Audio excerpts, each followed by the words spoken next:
Alrighty, so we're getting ready to take our impeller housing off, but before we do that, we want to make sure that we know the direction of rotation of our input shaft.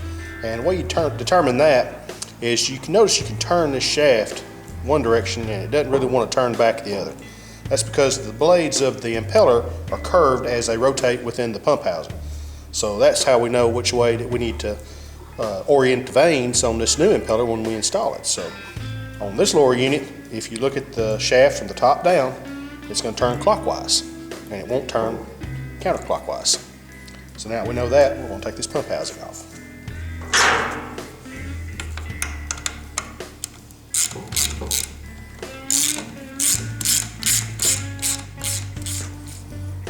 Alright, taking the last bolt off of our housing here, we're going to wiggle this plate around and get it loose.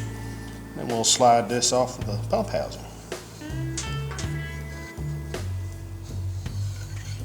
Here's a little close-up view over our impeller here, and you can see why it is important to know the orientation of the vanes on the impeller when you go to reinstall it, because you don't want to put this in here backwards because it will definitely not work, and it'll sure ruin it the first time you start it up.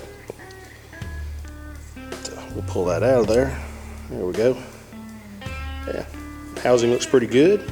I don't see nothing wrong with that. That impeller there is a good one. There's no reason why we can't keep that one. We'll give that back to the owner and he can use that as a spare, because it's a good one. Everything's in good shape here.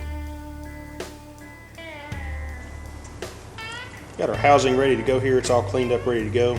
Got our new impeller. There's our thrust washers that goes on the top and the bottom of the impeller. There's our keyway. Now I've taken the bolts and I've put just a little light coating of anti-seize compound on the bolts, and we're going to put this back together now. What I'm going to do is I'm going to put a little light coating of grease on this pump plate, and I'm also going to put some in the pump housing itself, just a little light swipe here. It doesn't take very much. You just want to give that impeller a little bit of initial lubrication until the water hits it.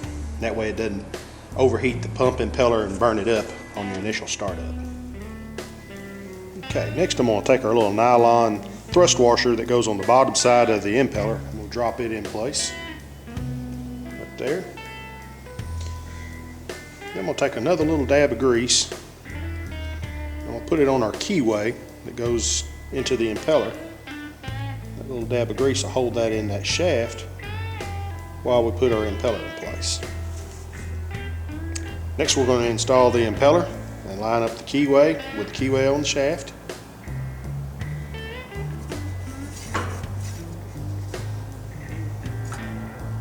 Just like that. Then we'll put our other nylon thrust washer in place. Just like that. Okay. Now we're going to install the pump housing.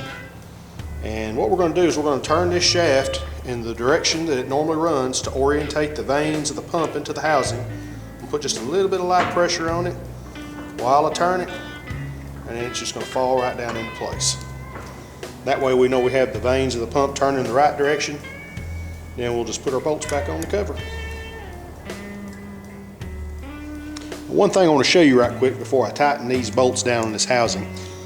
The way that the impeller is designed, it compresses the blades on one end of it and then lets them elongate on the other, so it puts a little stress on this pump housing to push it over to one side. And if you just tighten the bolts down without centering the pump housing, what you'll find is right down here on this side, the actual pump plate will be rubbing against the input shaft itself.